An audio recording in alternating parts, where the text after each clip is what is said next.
Salut Pierre-Nicolas, merci de nous rejoindre sur ce podcast pour parler de ta solution Ariani. On n'a pas eu l'occasion de se croiser pour enregistrer à NFT Paris le podcast, donc on se retrouve en visio pour le faire. Très intéressant de discuter de ces nouvelles verticales d'utilisation des NFT et de toutes les solutions blockchain. Est-ce que tu peux te présenter en quelques mots et puis nous dire forcément quelques mots sur Ariani avant de rentrer un peu plus dans le vif du sujet ensuite? Salut Valentin, merci de ton accueil, ravi d'être là avec toi. Je suis Pierre-Nicolas Hurstel, je suis CEO et cofondateur d'Ariani. Ariani, c'est une plateforme end-to-end qui permet à des marques d'entrer dans le Web3, de tokeniser de la valeur, de la distribuer à des utilisateurs qui soient crypto ou non crypto, et de leverager cette valeur distribuée sous forme de token avec du CRM, de la loyalty, de la personnalisation et du community management. Tout ce qu'on fait, on le fait sur la base de protocoles open source, soit qu'on utilise, soit qu'on développe. Et ensuite, on crée des couches applicatives qui permettent de faire l'abstraction des complexités de la blockchain et de s'intégrer dans les systèmes d'information des marques. On les Ok. accompagne aussi stratégiquement pour qu'elles définissent les meilleurs use cases et les meilleurs dispositifs. Ça fait combien de temps que vous êtes dans cette aventure et combien vous êtes? On a commencé assez tôt, nous. Tu sais, on est un peu des vieux dans cette histoire. On a démarré en fin 2017 et on a vraiment commencé à développer en 2018. Le protocole open source Ariani, il a été sorti, déployé en juin 2019. C'est aussi là qu'on a créé l'association Ariani, dans laquelle des marques et des partenaires technologiques collaborent sur l'élaboration de ce protocole. Et ensuite, fin 2019, on a commencé à créer la partie SaaS et applicative, et on est aujourd'hui 25. Ok. Et c'est effectivement en 2019-2020, j'avais commencé à suivre un petit peu cette aventure avec la volonté que vous aviez d'être ouvert à plusieurs, justement, à plusieurs marques et d'être ce sorte de consortium. Quelle marque travaille aujourd'hui avec vous? Alors, aujourd'hui, on a plusieurs marques. On a le groupe Richemont, on a Moncler, on a Audemars Piguet, Breitling. Il y en a plein d'autres, Bache, Mugler. Il y en a d'autres que je ne peux pas dire parce qu'elles n'ont pas envie qu'on partage comme ça dans la presse, mais on peut le dire en one-to-one aux gens qui nous appellent, on a le droit. En fait, si tu veux, notre vision, il y a pas mal de choses qui ont évolué sur ce chemin. Il y a une chose qui n'a jamais bougé, c'est notre vision, qui est portée un peu dans notre nom, qui fait référence au fil d'Ariane, tu sais, qui avait permis dans la mythologie grecque à Théséus de s'échapper du labyrinthe et d'échapper au Minotaure. Et nous, on croit depuis toujours que dans le Web3, il va y avoir besoin de créer du lien entre ceux qui émettent des tokens et puis les communautés de gens qui les possèdent, voire de créer du lien entre les communautés de gens qui possèdent des tokens entre eux. Et donc, ces couches de marketing, de communication, d'interaction, de communauté, c'est pour ça qu'on se lève le matin pour le construire de façon décentralisée, respectueuse de la vie privée des gens et en redonnant du contrôle aux marques et aux utilisateurs. Et pour faire ça, au début, on est un peu parti sur l'idée que, comme on voulait faire ça, nous, dans le monde du retail, tu vois, on voulait toucher des gens qui n'étaient pas forcément des investisseurs crypto, qui n'étaient pas forcément dans un univers financier. On a pensé d'abord, en voulant travailler avec des marques, on a pensé que pour démarrer, la meilleure façon de faire, c'était de parler à des marques qui produisent des objets physiques chers, de sorte qu'il y ait une logique à tokeniser ces objets physiques chers. Et puis, au fur et à mesure, on est allé sur des objets moins chers pour lesquels l'existence d'un token permet d'ajouter une valeur expérientielle et servicielle sur la possession. Et puis ensuite, on a évolué vers des objets purement numériques, voire sur des preuves d'engagement. Et tout ça, c'est ce qu'on permet aux marques de créer, des tokens qui représentent du physique, du digital ou de l'expérience, et ensuite de les distribuer à leurs clients et d'interagir avec eux. Et on verra justement un petit peu des cas d'usage. Avant ça, vous qui êtes justement là, un petit peu les vieux de la vieille dans ces technologies-là, et c'est toujours intéressant de voir que ces entreprises qui avaient cette vision-là, aujourd'hui, sont toujours présentes. Et qui plus est, quand il y a une vague d'adoption monstrueuse dans le secteur dans lequel on travaille qui passe par là, comment vous l'avez regardé, cette vague d'adoption, justement? Alors, déjà, pour moi, c'est une double vague. Hein. Nous, on regarde d'abord le DeFi Summer et après le NFT Summer, d'une certaine manière, tu vois. Donc, il y a d'abord eu la vague DeFi qui change beaucoup de choses parce que c'est ça qui met vraiment, tu vois, MetaMask dans les mains des gens. C'est ça qui accélère en fait le fait qu'il y a des gens qui avaient de la crypto dans des exchanges décentralisés, et puis là, tu as des decentralized exchanges. Donc, tu as de plus en plus de gens qui ont le custody de leur crypto, qui peuvent en faire quelque chose, de plus en plus de Wallet Connect, tu vois, de services Wallet Connect et tout. Donc, ça, pour nous, c'est un peu le début de ça. Donc, on a regardé ça. D'abord, nous, on a un token, l'ARIA 20. Donc, on a commencé d'abord tu vois, à rentrer là-dedans par ça, hein, avec notre communauté de holders et puis en travaillant autour de notre utility token. Et ensuite, il y a eu cette deuxième vague de NFT, qui est une autre vague d'appropriation qui, là, vraiment vient toucher des notions de rareté, de création, d'engagement qui correspondent vachement avec les usages possibles des marques.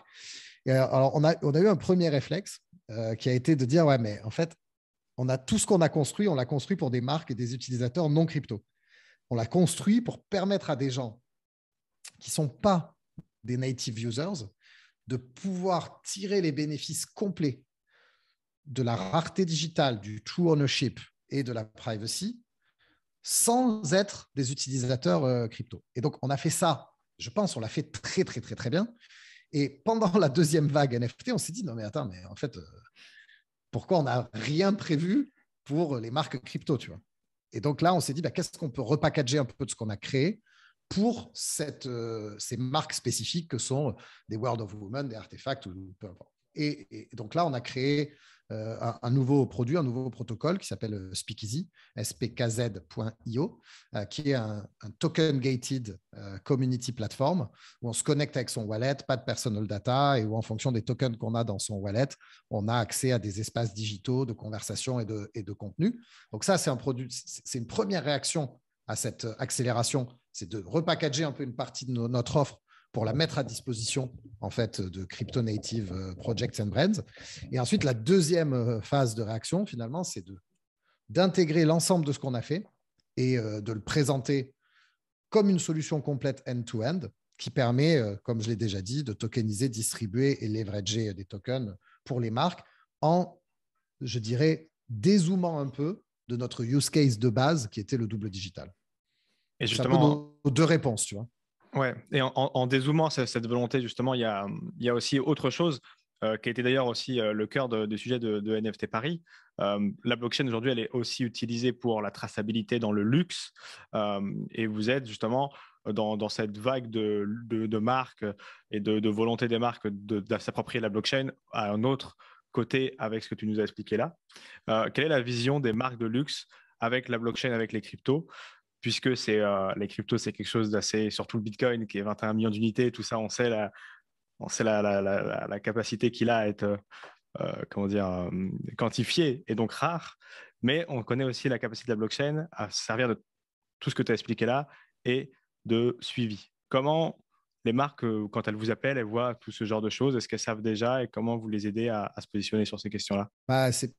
Là, ça devient plus facile parce que tu vois, je pense qu'aujourd'hui, si tu es CMO ou CDO d'une boîte et que tu n'as rien à dire sur NFT, Web3 et Metaverse, c'est quand même compliqué. Donc, si tu veux, la discussion a quitté les opérations et les questions de traçabilité amont pour vraiment se positionner sur la révolution du CRM, la valeur digitale, des nouveaux modes de revenus et les métaverses. Donc maintenant, ça devient un peu plus facile. Mais il ne faut pas oublier que quand on a démarré, la blockchain s'était assimilée à des outils de traçabilité de chaînes de valeur amont. Donc les gens, l'exemple qu'ils avaient en tête, c'était le poulet Carrefour, tu vois, qui était traçable sur la blockchain. Et donc ça, en fait, tu sais, comme une idée bonne ou mauvaise, parfois elle imprime et tu mets quand même longtemps à réussir à la faire passer. Il y a encore beaucoup de gens qui restent convaincus que blockchain, c'est traçabilité de supply chain. Et donc là, c'est sûr que ce n'est pas simple parce que même pour nous, comme on veut tokeniser de la valeur et que parfois cette valeur, c'est un produit physique, donc il y a un moment, une relation intime avec le produit.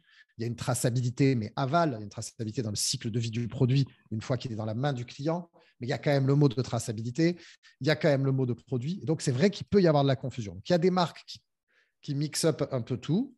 Voilà, il y en a. Il y en a qui, mais je dirais que de plus en plus, hein, les marques de luxe, de mode, de consumer goods, d'expérience, d'hospitality elle commence à se dire, OK, bon, bah, le futur de mon CRM, c'est wallet et token. Le social graph du Web3, c'est wallet et token. La connexion à mon site de demain, c'est Wallet Connect et c'est plus SSO Google. Tu vois, donc quel est mon play? C'est peut-être une mauvaise idée de base.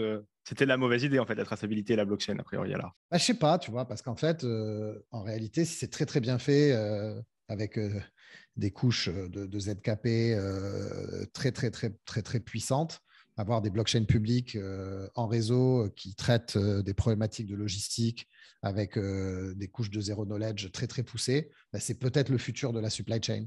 Mais je ne crois pas que ce soit des blockchains privées avec implémentés dans des supply chains intégrés qui changent le game sur ce sujet-là. Donc, je pense que c'est une très bonne idée qui pourrait être vraiment très efficace. Elle mérite d'être at scale et avec des couches de privacy extrêmement robustes. Et sur ces questions-là, effectivement, on avait eu l'occasion de discuter Web3 avec Sysmo et toutes ces solutions françaises super intéressantes. Là où je voulais t'interroger aussi, et tu as évoqué ce mot qu'on entend de plus en plus, mais qui a une saveur particulière dans ta bouche, c'est métavers, où on sait que les marques de luxe commencent à s'y intéresser. On ne sait pas trop si elles veulent, on a vu des tokenisations ou si c'est vendre à travers des boutiques là-bas. Ta vision là-dessus, c'est quoi? Alors, j'ai plusieurs choses à dire là-dessus. La première chose, c'est peut-être qu'on est déjà dans le métaverse. D'accord. Moi, ce qui est intéressant aujourd'hui, c'est de se dire, OK, je vais visiter une marque en ligne, en physique, en digital, je vais dans un jeu, je vais sur une plateforme de DeFi, peu importe où je vais. Aujourd'hui, ce qui rend possible le fait que tout ceci soit universel et interopérable, c'est les wallets. La donnée native de tout ça, c'est les tokens. Et donc, ce monde-là dans lequel on a de la possession digitale et on va d'un endroit à un autre avec de manière interopérable, c'est ça le métaverse. Est-ce qu'on y est déjà? Peut-être parce qu'on passe 80% de notre temps devant notre ordinateur, parce que tu vois ton backdrop, tu vois, je veux dire, tu vois ce que je veux dire, notre digital self, il prend de plus en plus d'importance. Maintenant, peut-être que le métaverse, c'est le moment où on bascule d'un côté de l'histoire dans lequel notre vie digitale a plus de valeur ou d'importance que notre vie physique. Je ne sais ni si c'est souhaitable, ni quand ça va arriver. Donc, on peut le voir de plein de façons. On peut dire, on y est déjà. On peut dire, on y sera quand je pourrai me balader où je veux avec mon wallet et mes tokens et avoir une expérience personnalisée et une interopérabilité de mes possessions qui me permet de faire ce que je veux, garder mes données chez moi, etc. Et on peut dire, bah, peut-être ce sera dans encore plus longtemps, quand ce sera notre représentation de nous-mêmes digitale qui aura plus de valeur que notre représentation de nous-mêmes physique, et que là, on sera vraiment dans le métavers. Et si c'est ça qu'on doit se dire, je ne suis pas sûr que ce soit complètement souhaitable. Donc après, il faudra qu'on soit tous vigilants sur ce qu'on fait et comment on le crée et ce que ça a comme conséquence. Et il y a des mots que tu utilises effectivement qui pour le coup, sont moins parlants dans le monde de l'art. DeFi, Web3, on comprend parce que tu en as cité des exemples justement avec la connectivité. Est-ce que dans le métavers, qu'on imagine du coup celui où on peut se promener et qui est déjà incarné en partie par Decentraland ou Sandbox, le magasin qui propose d'acheter à la manière de ce qui se faisait dans Second Life des choses et de le recevoir chez soi ensuite, c'est un peu la même fausse bonne idée que celui qui veut tracer avec la blockchain des choses de la vie réelle. Euh, c'est chaud cette question, je ne sais pas trop. C'est pas impossible quand même, tu vois, que cette idée que en fait ce qu'il y a dans le monde digital soit une réplique, tu sais, complètement fidèle esthétiquement et même, tu vois, je sais pas pourquoi dans des mondes virtuels, pourquoi on construit des maisons, tu vois. Je veux dire, il y a déjà suffisamment, on construit des maisons sur Terre parce qu'il y a des contraintes. Pourquoi il y a besoin de faire ça quand on est dans un monde digital? Est-ce que c'est ça que ça veut dire? Donc, après, oui, faire du shopping, tu vois, quand on est dans un truc immersif et avoir une extension de ce shopping, de cette expérience dans la vie réelle, pour moi, c'est plutôt bon signe parce que ça permet de se dire, bah, finalement, c'est peut-être la vie réelle qui continue à avoir plus d'importance que la vie digitale. Et donc, voilà. Maintenant, je pense aussi qu'il y a une question de fairness aussi, tu vois. Quand tu dépenses 100 balles par an sur Fortnite, est-ce que ce ne serait pas normal, en fait, que tu aies droit à un truc dans la vraie vie? Est-ce que ce ne serait pas normal que tu aies droit de garder ça à la prochaine version, voire de l'utiliser ailleurs? Est-ce que, tu vois, est-ce qu'il n'y a pas même une question de loyauté, voire tu vois, d'éthique, à ce que tout ça soit un peu plus cohérent? Et peut-être que tu as raison. Peut-être tout ça, c'est juste une fausse bonne idée et c'est comme Live, ça en était déjà une. Mais bon, je pense que quand tu vois la façon dont les jeunes utilisent les environnements de jeu comme des réseaux sociaux, quand tu vois tout ce que ça permet en termes de créativité, d'imagination, justement, je pense qu'il y a des pistes vraiment cool et qu'il faut être maintenant plus créatif que juste de se dire qu'on va dupliquer avec des pixels des trucs qui sont limités dans la vraie vie du fait tu vois, des limitations structurelles physiques du monde dans lequel on est, quoi. Ok. Et ça, les marques, elles en ont conscience? Ou est-ce qu'elles tapent un peu sur tout Euh, jusqu'à ce que ça fonctionne et qu'elles se rendent compte que c'est ça qu'il fallait? C'est quoi la stratégie aujourd'hui? euh, Écoute, aujourd'hui, il y a beaucoup d'envie, de rêve et une prise de conscience, je dirais, quand même assez progressive des limites actuelles du système. Tu vois, je ne pense pas que tout le monde ait bien réalisé que quand tu vas sur Decentraland, tu ne peux pas venir avec un actif de l'extérieur. Et quand tu as un actif dans Decentraland, tu ne peux pas l'amener à l'extérieur. Que c'est pareil aujourd'hui dans Sandbox. Alors que c'est les deux projets qui peut-être ont la vision la plus tu vois, ouverte et interopérable. Donc aujourd'hui, les ponts, ils n'existent pas encore. Aujourd'hui, tu peux te balader avec tes NFT qui ne sont pas des éléments d'un métaverse, tu peux te balader où tu veux, tu peux les utiliser pour prouver accès à un mint, pour avoir une expérience personnalisée, etc. Il y a plein de trucs que tu peux faire, mais dès que tu rentres quand même dans des univers immersifs, on reste quand même extrêmement cloisonné. Même si on sait que les primitifs et les tokens utilisés, c'est des 1155, c'est des 721, c'est des Cinemi, tu vois, ils ont en eux la possibilité de l'interopérabilité, Ouais. ils ne le sont pas aujourd'hui.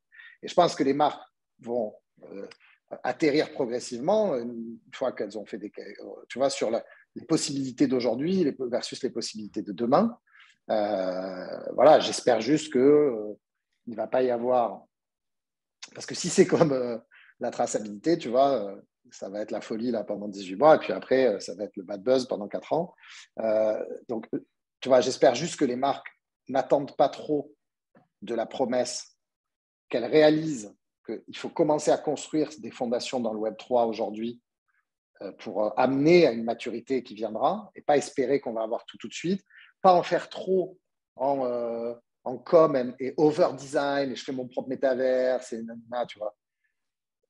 Et tu vois, voilà. C'était ma dernière question, justement, de voir si moi, en tant que marque, justement, je veux suivre le fil d'Ariani pour trouver la solution. C'est quoi qu'il faut conseiller? C'est de se dire, ouais, effectivement, la difficulté, c'est les wallets, c'est le Web3, donc peut-être se concentrer sur un espace de connexion avant de vouloir créer un monde de A à Z ou de se connecter à un monde comme Sandbox ou Decentraland. C'est d'abord d'avoir ce portail de connexion-là que tu conseillerais ou que tu conseilles aux marques aujourd'hui?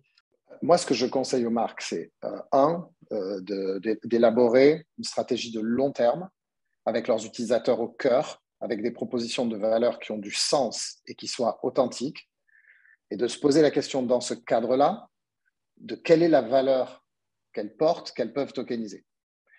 Et cette valeur, parfois elles l'ont, parfois elles peuvent la créer. Et dans certains cas, ça sera pertinent de le faire dans des univers comme Sandbox ou autres.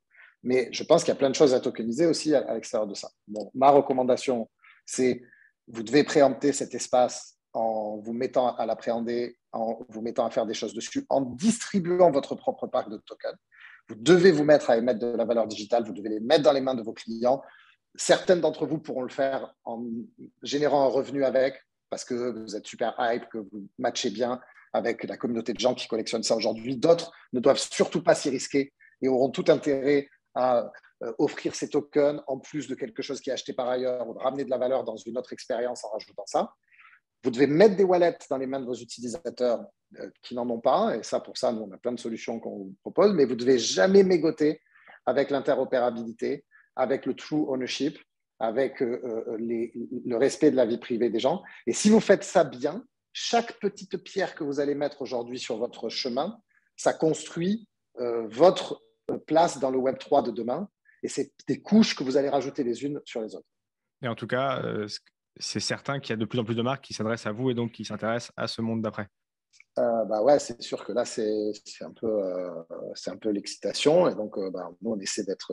L'avantage, c'est qu'on est prêt, parce que toute la tech est sur étagère, qu'on a des super équipes et qu'on est hyper structuré. On sait gérer le légal, on sait gérer l'IT, on sait intégrer ces solutions-là dans un website, dans une app, le back-end, dans ton ERP, dans ton CRM et tout. Donc, ça, on l'a fait à très grande échelle partout dans le monde avec des très grandes marques. Donc, c'est cool, on est prêt. Et en même temps, on se muscle aussi sur la créativité et la capacité à accompagner les marques stratégiquement pour leur permettre de trouver le bon dispositif. Et puis, on a des briques à construire avec nos amis de Sandbox, avec d'autres, pour qu'il y ait des continuités dans tout ça. Tu vois. Et ce Web3, tu l'imagines à combien de temps de nous? Moi, j'aime bien dire que la moitié de mes tabs sur mon browser, ils sont Web3. Tu vois. La moitié des sites que j'utilise, ils sont Wallet Connect.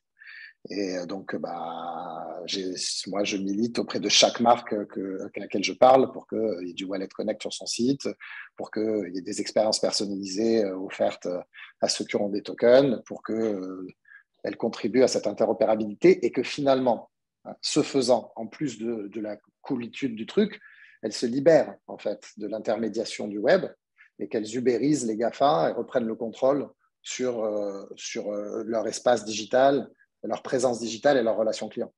Ouais, c'est clair. Super. Merci beaucoup, Pierre-Nicolas. En tout cas, je mettrai en description tous les liens d'Ariani et de tout ce dont on a parlé. Très intéressant. Et on va être particulièrement attentif à cette transformation qu'on n'a pas trop eu l'occasion de suivre sur Cryptost. Merci beaucoup. Merci à toi.